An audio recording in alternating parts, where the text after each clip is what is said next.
The old farmer set 2 plates on the table that night, even though he knew only one would be used. His hands trembled slightly as he divided the last of the bread and the final spoonful of stew, placing half on each plate with the kind of care that comes from a lifetime of fairness. Outside, the winter wind howled through the bare trees, and somewhere in the distance, a stranger was walking toward his door. His name was Thomas Whitmore, though most folks in the valley simply called him Tom. He was 73 years old that winter, with hands like weathered leather and eyes that still held the bright blue of summer skies, even when everything around him had turned gray. Tom had worked the same 140 acres for 52 years. He'd inherited the land from his father, who'd inherited it from his father before him, and the soil knew the Whitmore family the way old friends know each other, through seasons of plenty and seasons of struggle, through rain and drought, through birth and death. But this winter was different. The harvest had failed for the 2nd year in a row. A late frost in spring had killed the apple blossoms, and the summer drought had turned the cornfields into fields of brown stalks that rattled like old bones in the wind. Tom had sold off his last cow in November to pay the property taxes. The chickens were gone by December. Now it was January 15th, and the cupboards in his small farmhouse were nearly bare. A half loaf of bread he'd baked 3 days ago. 1 potato. A few carrots from the root cellar. Some dried beans and the last of a ham bone he'd been using to flavor thin soups for the past 2 weeks. His wife, Margaret, had passed away 4 years earlier, and their only son had moved to the city decades ago, calling once a month if Tom was lucky, sending a card at Christmas with no return address. Tom had learned to live with loneliness the way he'd learned to live with aching joints and early mornings. It was just part of the landscape now. But he'd never learned to live with waste. And he'd never learned to turn away someone in need. The knock came at 6:47 in the evening, just as Tom was ladling the last of his bean soup into a chipped ceramic bowl. 3 firm raps on the wooden door. Tom froze, his ladle suspended over the pot. Nobody came to his farm anymore. The mailman left packages by the road. The propane delivery had been cancelled months ago when he couldn't afford the refill. His nearest neighbor was 2 miles down the valley road, and old Mrs. Henderson hadn't driven after dark in 15 years. Another knock. Louder this time. More urgent. Tom set down the ladle and walked slowly to the door, his joints protesting each step on the cold floor. He turned on the porch light, a single bulb that flickered twice before holding steady, and peered through the frosted window beside the door. A man stood on his porch. Tall and thin, wearing a coat that was too light for the weather, his shoulders dusted with snow that had just begun to fall.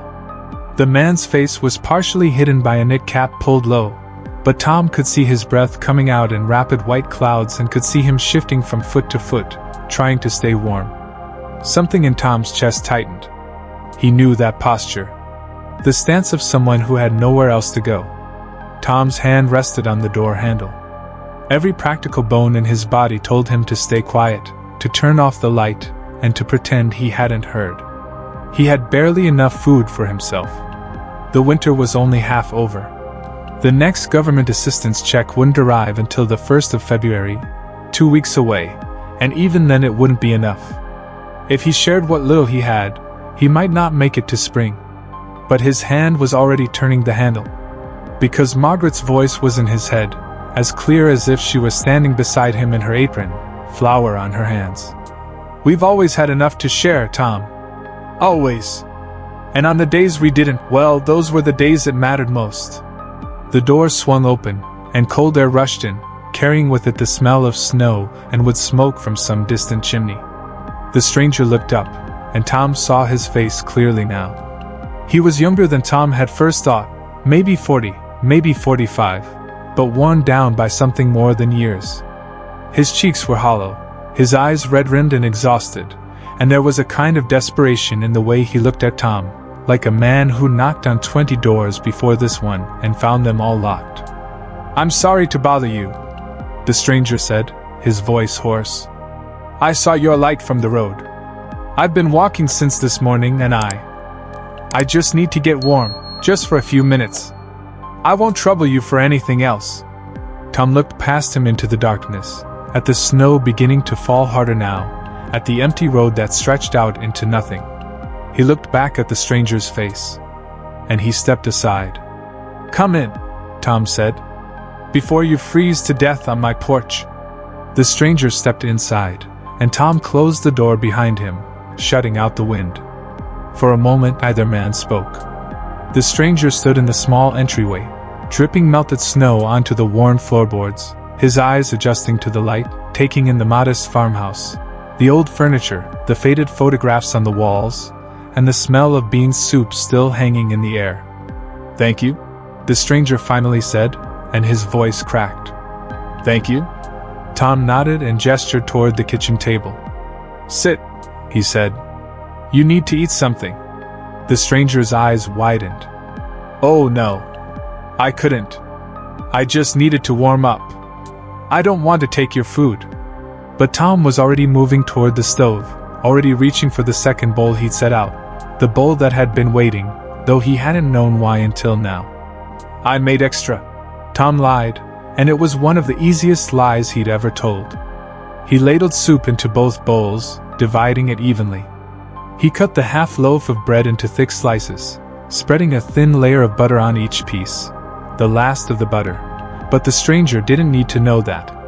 He set one plate in front of the stranger, and one at his own place across the table. The stranger stared at the food in front of him, and for a moment, Tom thought he might cry. "I haven't eaten since yesterday morning," the stranger whispered. Tom sat down. "Then you'd better start before it gets cold." They ate in silence at first.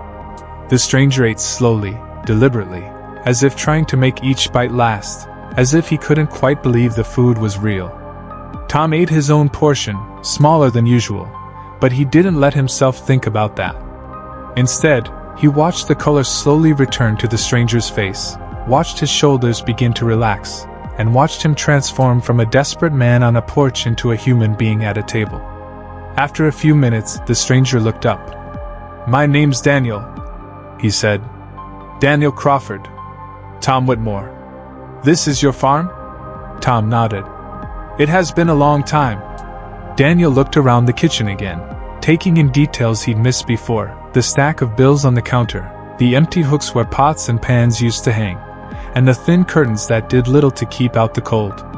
"Things have been hard?" Daniel asked quietly. Tom shrugged. "Hard for everyone these days. But you still fed me." Tom met his eyes across the table. "You were hungry." Daniel set down his spoon, and this time the tears did come, silent tracks down his weathered cheeks. "I lost my job 8 months ago," he said. "The factory closed down. Then I lost my apartment. Then my car broke down 3 towns back, and I've been walking ever since, trying to get to my sister's place in Pennsylvania. I've knocked on a lot of doors, Mr. Whitmore. A lot of doors. Yours is the first one that opened." Tom felt something twist in his chest. He thought about all those closed doors. He thought about all the times he himself had walked past someone in need, telling himself he didn't have enough to share, telling himself it wasn't his responsibility. He thought about the 20 doors Daniel had knocked on before reaching his farm, and how easily his door could have stayed closed too. "Well," Tom said, his voice rough, "you're here now. And you're welcome to sleep in the spare room tonight. The storm's getting worse." Daniel's eyes widened. "I can't." "You can't," Tom interrupted. "And you will. The road's not safe in this weather, and you'll need your strength for the rest of your journey." That night, Tom lay in his bed listening to the wind howl around the farmhouse and thinking about the nearly empty cupboards downstairs. He'd given Daniel the spare room, Margaret's sewing room, which hadn't been used since she'd passed, and provided him with extra blankets and a glass of water. The house felt different with another person in it. Less empty. Less like a museum of memories and more like a home. Tom couldn't sleep.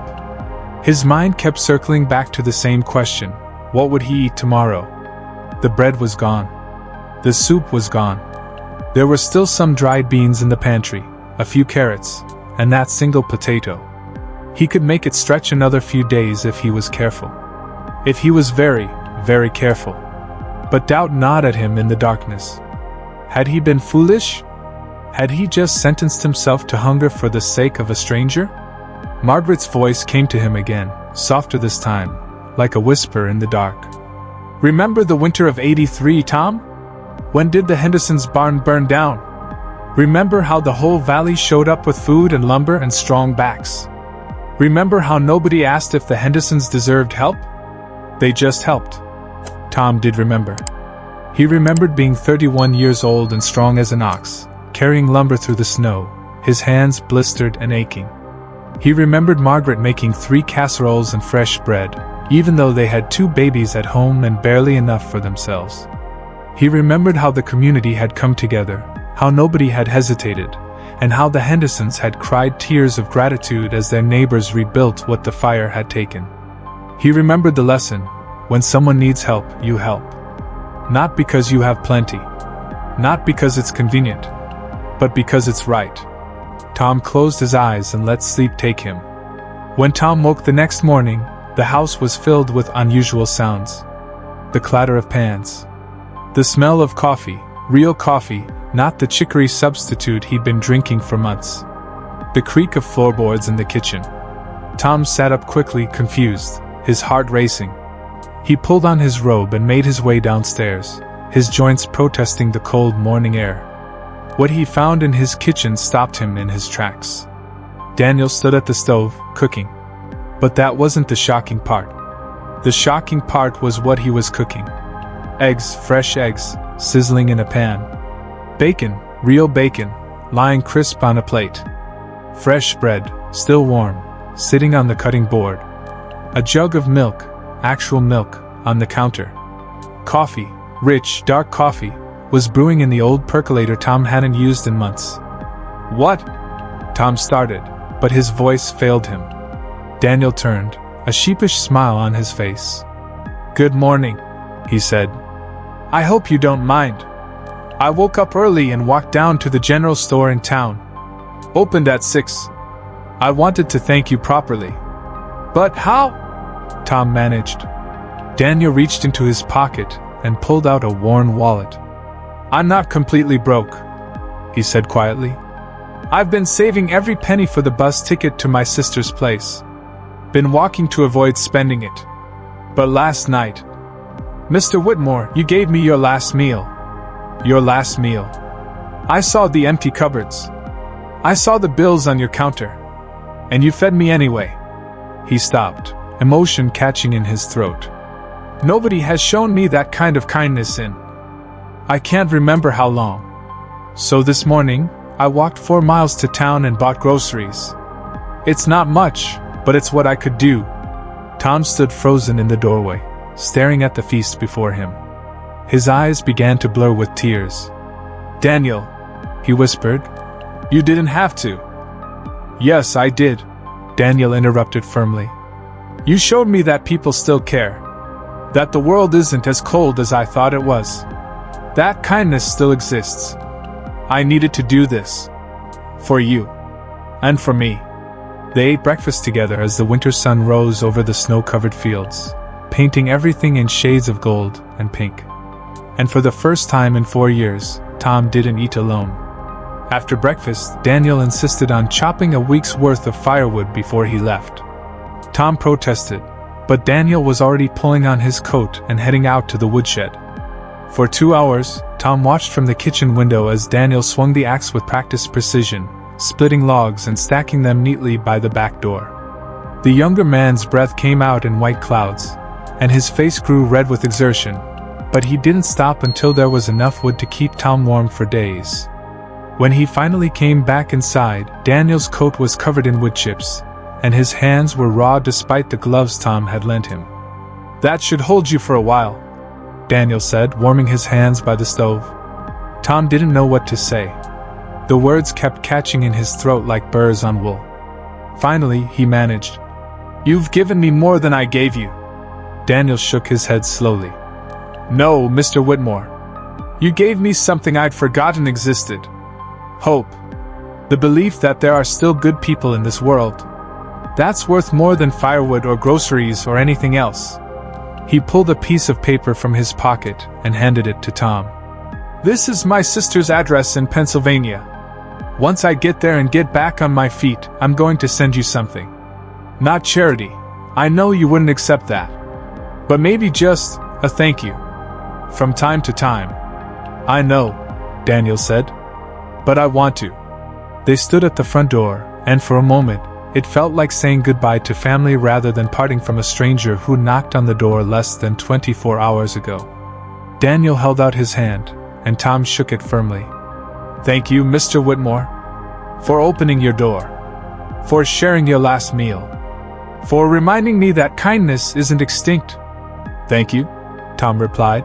"For reminding me why it matters." Tom took the paper, his hands trembling slightly. "You don't have to do that." Daniel pulled his thin coat tight against the cold, adjusted his knit cap, and stepped out onto the porch. The snow had stopped during the night, and the morning sun made everything sparkle like diamonds scattered across a white blanket. Tom watched as Daniel walked down the long driveway toward the road, his figure growing smaller with each step. Just before Daniel disappeared from view, he turned and raised one hand in a final wave. Tom waved back, standing in his doorway until Daniel was completely gone, swallowed by the bright winter morning. The days after Daniel left were strange for Tom. The farmhouse felt emptier than before, as if having company for one night had reminded the walls what loneliness truly meant. But something had shifted inside him. Something small but significant, like the first crack in river ice that signals the coming of spring. Tom found himself thinking about Daniel constantly, wondering if he'd made it to his sister's house, if the weather had held, and if he was warm and fed. He thought about those 20 closed doors Daniel had mentioned, and how close his own door had come to staying shut. What if he'd pretended not to hear the knock? What if fear had won over compassion? He would never have known what he'd missed. The groceries Daniel had bought lasted Tom through the end of January. He rationed them carefully, making the eggs stretch across multiple breakfasts, using the bacon sparingly to flavor soups and beans, and savoring each cup of real coffee like it was liquid gold. But more than the food itself, what sustained Tom was the memory of that morning, the shock of finding his kitchen full, the weight of Daniel's gratitude, and the reminder that giving creates a circle, not a straight line. You give, and sometimes, unexpectedly, something comes back. Not always in the form you expect. Not always from the person you helped. But it comes. February arrived with bitter cold and heavy snows that kept Tom inside for days at a time. He survived on dried beans and the vegetables from his root cellar, measuring out his portions with the same precision his father had taught him during the Depression. Some nights, he went to bed with his stomach growling, wondering if he'd made a terrible mistake. Some nights, doubt crept in like the cold through the gaps in his window frames. But on those nights, he would remember Daniel's face across the table, the way gratitude had transformed a desperate stranger into a human being with dignity and hope. And Tom would tell himself, even if nothing else ever comes from it, that moment was worth it. On February 23rd, 3 weeks after Daniel had left, Tom made the long walk down his driveway to check the mailbox. His boots crunched through the crusty snow, his breath forming white clouds in the afternoon air. The mailbox usually contained nothing but bills and advertisements, but today there was something different. A thick envelope with neat handwriting and a Pennsylvania postmark. Tom's heart began to beat faster.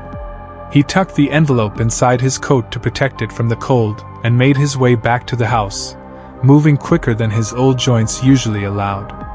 Inside, he sat at the kitchen table and carefully opened the envelope with Margaret's old letter opener, the one with the mother-of-pearl handle she'd loved. Two things fell out. A letter, written on lined notebook paper in the same neat handwriting from the envelope. And a check. Tom looked at the check first, and his breath caught in his throat. $500. Made out to Thomas Whitmore. His hands began to shake as he unfolded the letter. Dear Mr. Whitmore, I made it to my sister's house on January 19th, 4 days after I left your farm. The walk was hard, but I kept thinking about the meal we shared and about your kindness, and it gave me strength to keep going. My sister welcomed me with open arms. She and her husband helped me get cleaned up and bought me decent clothes, and her husband got me a job interview at his construction company. I started work on January 27th. Mr. Whitmore, I know you gave me your last meal. I saw your cupboards. I saw the bills on your counter. I saw the worry in your eyes even though you tried to hide it. And you fed me anyway. This check represents my first 2 weeks of pay. My sister won't let me pay rent yet, so I can afford to send it. I know you might not want to accept it, but please do. Not as charity. As gratitude. As proof that your kindness created something real and lasting. You didn't just feed a stranger, Mr. Whitmore. You saved a life. I was at the end of my rope that night. I had walked all day in the cold, knocked on door after door, and each one that stayed closed made me feel more invisible, more worthless, and more like the world had no place for people like me. I was starting to think I should just lie down in the snow and let the cold take me. Then I saw your light. Then you opened your door. Then you set food in front of me like I mattered. Like I was worth something. You gave me back my humanity, Mr. Whitmore. You reminded me that I wasn't invisible. That someone somewhere still cared. I'm going to be okay now. I can feel it. I have work, I have family around me, and I have hope again. All because you were willing to share your last meal with a stranger. My sister asked me to tell you that you're welcome to visit us anytime. Her address is at the bottom of this letter. She wants to meet the man who restored her brother's faith in humanity. Thank you, Mr. Whitmore. Thank you for opening your door. Thank you for your generosity. Thank you for being the kind of person the world desperately needs more of. With deep gratitude and respect, Daniel Crawford. Tom read the letter 3 times, tears streaming down his weathered cheeks, dropping onto the paper and smudging the ink. He thought about Daniel walking through the snow, contemplating giving up, being saved by nothing more than a porch light and an unlocked door. He thought about how close he'd come to keeping that door shut. He thought about the thin line between despair and hope, and how sometimes that line is nothing more than a shared meal and a moment of recognition, the simple acknowledgement that another person exists and matters. Tom folded the letter carefully and placed it in the drawer where he kept Margaret's things, her reading glasses, her favorite recipes written in her handwriting, and the last birthday card she'd given him. He took the check to the bank the next day. $500 changed everything. Tom paid his overdue electric bill. He bought enough food to last through March. He fixed the broken window in the spare room that had been letting in cold air all winter. He even bought a new pair of work boots to replace the ones that were held together with duct tape and hope. But more than the practical things, the money did something else. It proved to Tom that kindness wasn't foolish. That giving wasn't a weakness. That the universe, or God, or fate, or whatever force moved through the world, had a way of catching people when they fell, as long as other people were willing to reach out their hands. Word of Daniel's letter somehow got around the small valley community. Tom never learned how. Maybe he'd mentioned it to Mrs. Henderson when she'd stopped by. Or maybe the postmaster had noticed the Pennsylvania envelope. But small towns had a way of knowing things.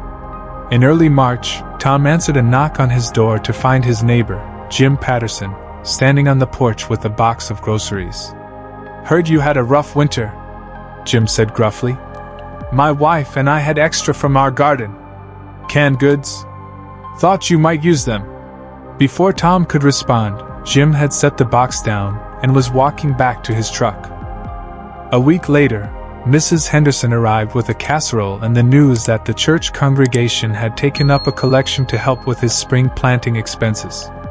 "We should have checked on you sooner, Tom," she said, patting his hand with her small, wrinkled one. "You've always been the first to help everyone else.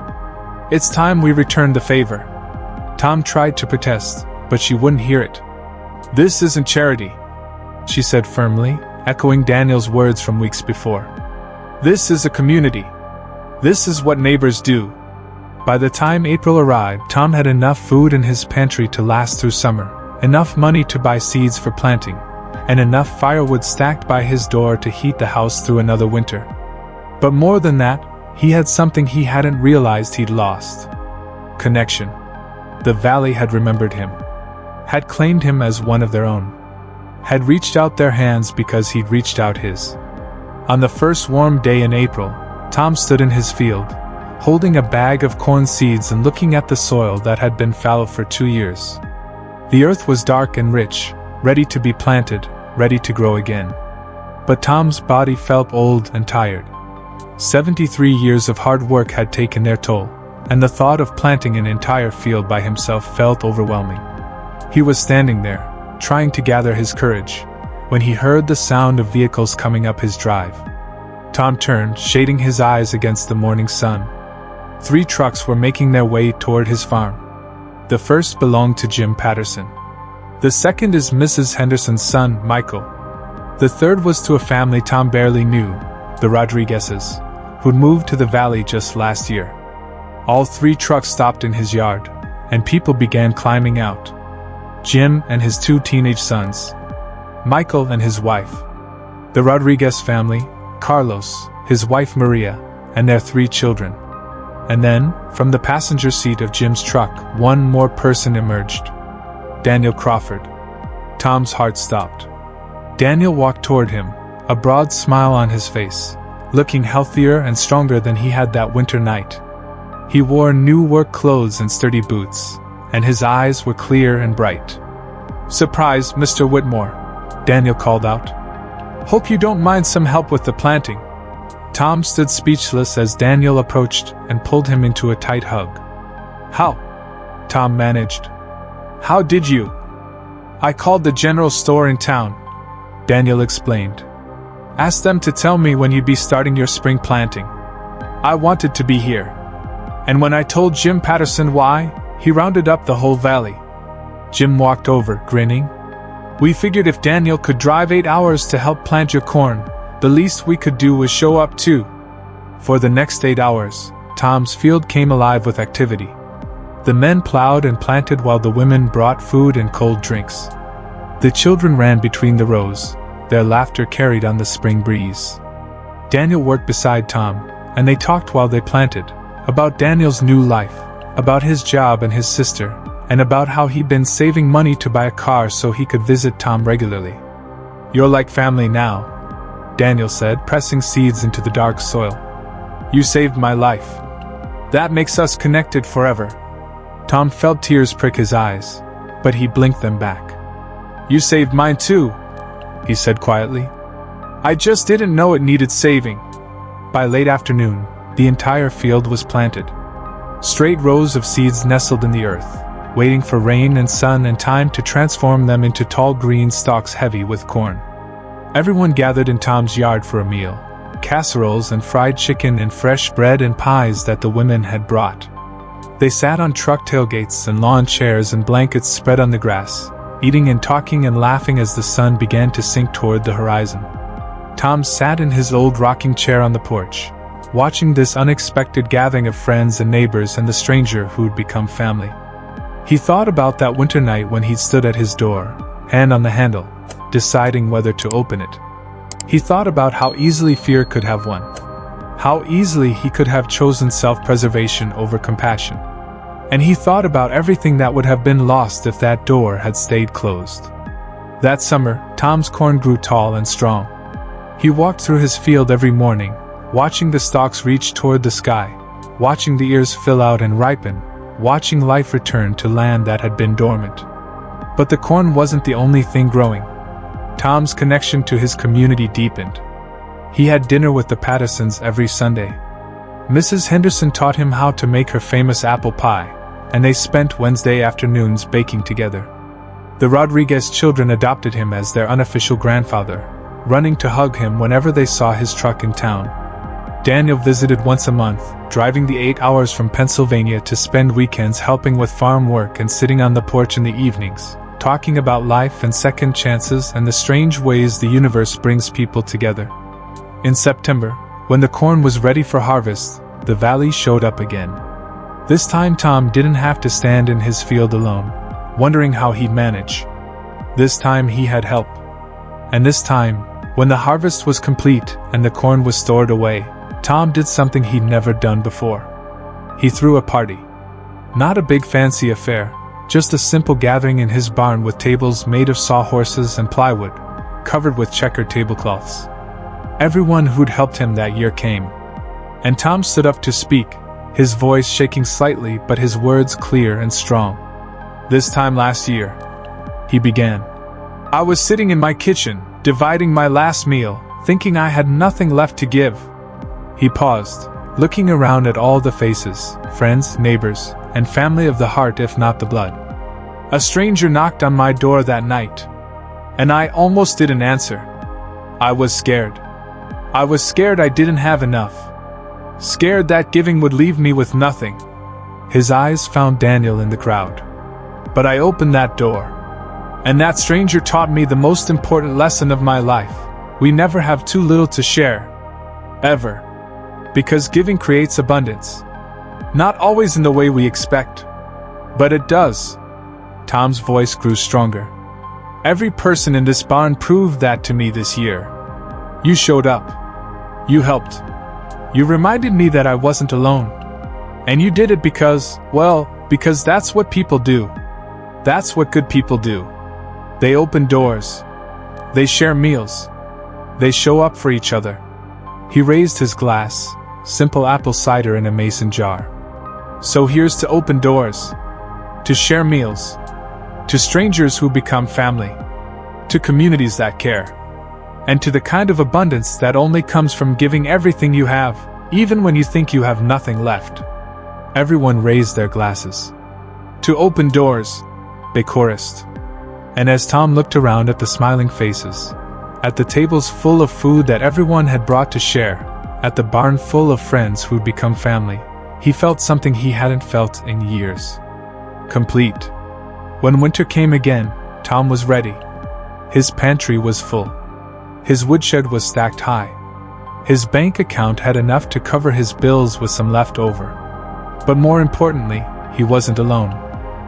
On cold December evenings, the Patterson boys would stop by to check on him, tracking snow into his kitchen and filling his house with the noise and energy of youth. Mrs. Henderson called every Sunday after church, just to chat and make sure he was well.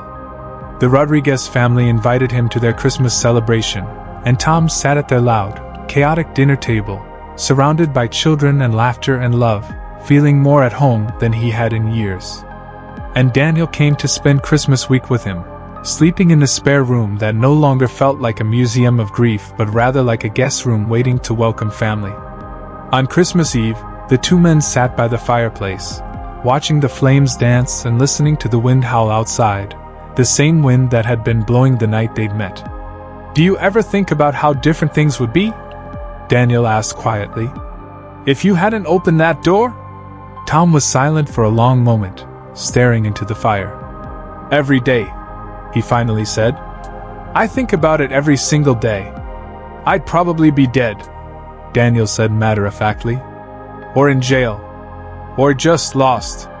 Still walking. Still looking for a door that would open. And I'd be sitting here alone," Tom added. "Surrounded by all this stuff Margaret and I collected over a lifetime, slowly turning into a bitter old man who wondered why nobody cared." He turned to look at Daniel. "You saved me just as much as I saved you, you know. Maybe more." Daniel smiled. "I guess we saved each other." "No," Tom said thoughtfully. "I think we reminded each other of something. Something the world tries hard to make us forget." "What's that?" "That we're not meant to survive alone. That we're built for connection. That our humanity depends on recognizing the humanity in others. That the only way any of us makes it through the hard times is by being willing to open our doors, share our meals, and trust that somehow, there will be enough." Daniel nodded slowly. "Margaret was right, wasn't she? What did she tell you about always having enough to share?"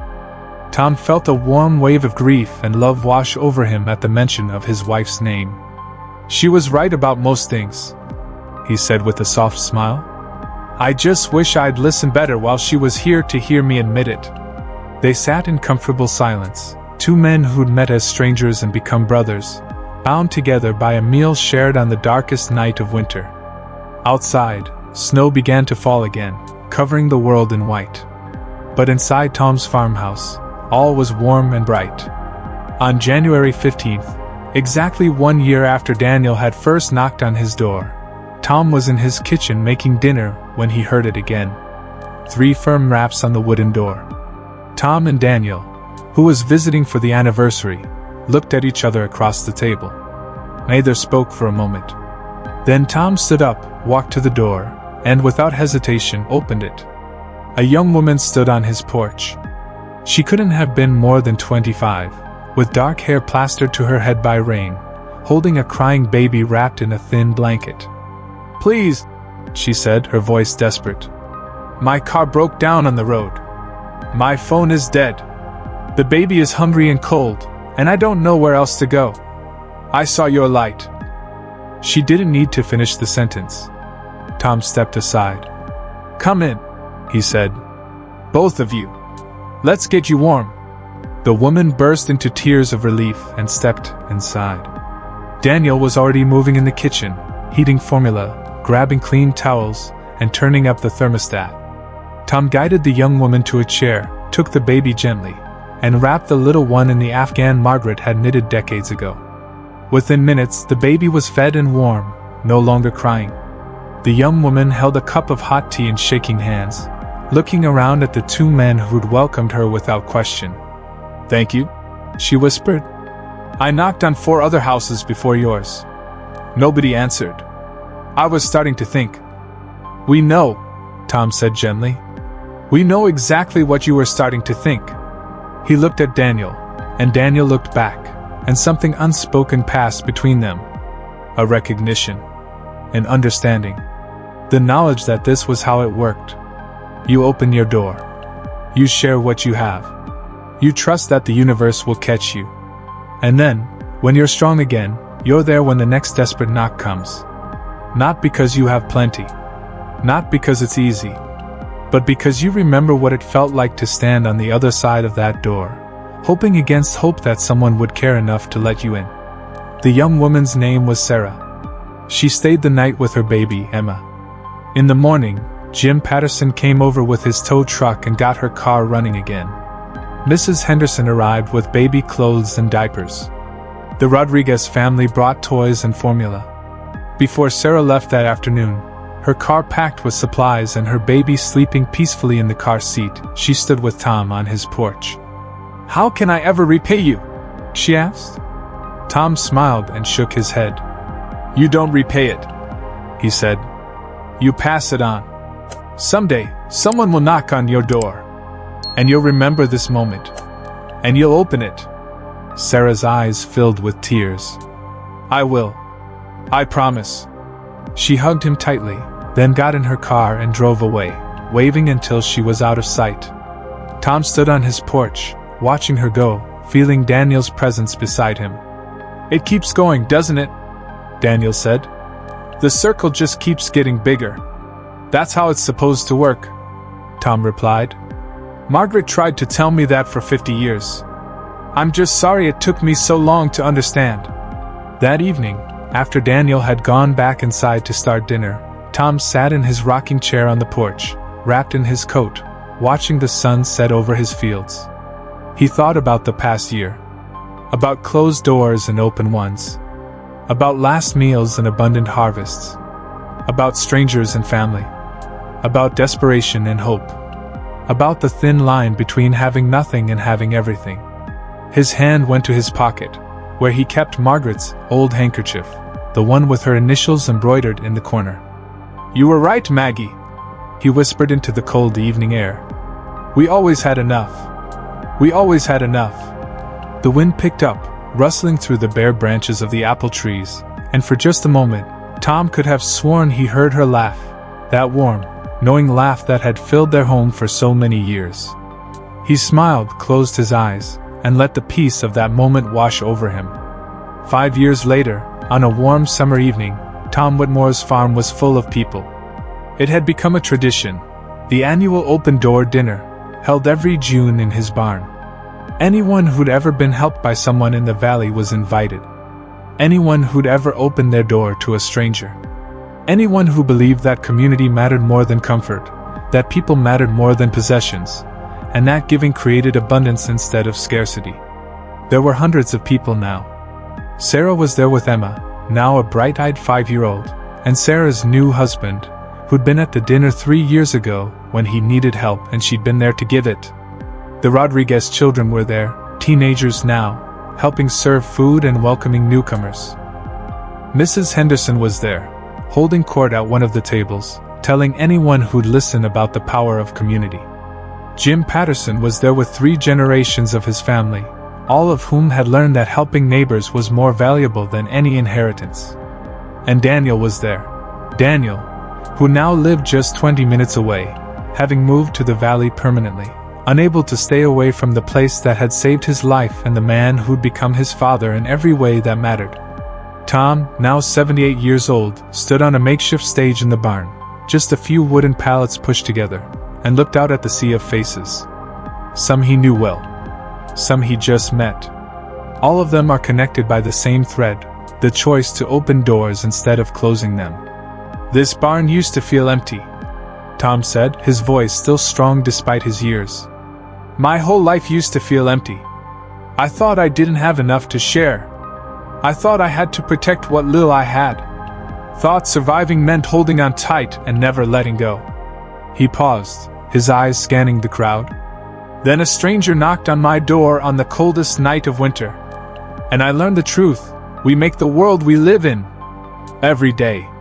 With every choice. Every time we decide whether to open our door or keep it shut. Every time we choose between fear and love. Between scarcity and abundance. Between isolation and connection." His voice grew softer but somehow carried to every corner of the barn. "Some of you here tonight were that stranger at someone's door. Some of you were the person who opened it. Some of you have been both. And that's the point. We're all both. We all need help sometimes. We can all give it sometimes. And the only way any of us survives, really survives, with our humanity intact, is if we remember that." Tom raised his glass. "So here's to open doors. To last meals shared. To strangers who become family. To communities that care for each other. And to the lesson I hope we never forget, we never have too little to give. Ever. Because the moment we give everything we have, that's the moment we discover we had more than we knew." The barn erupted in applause and raised glasses.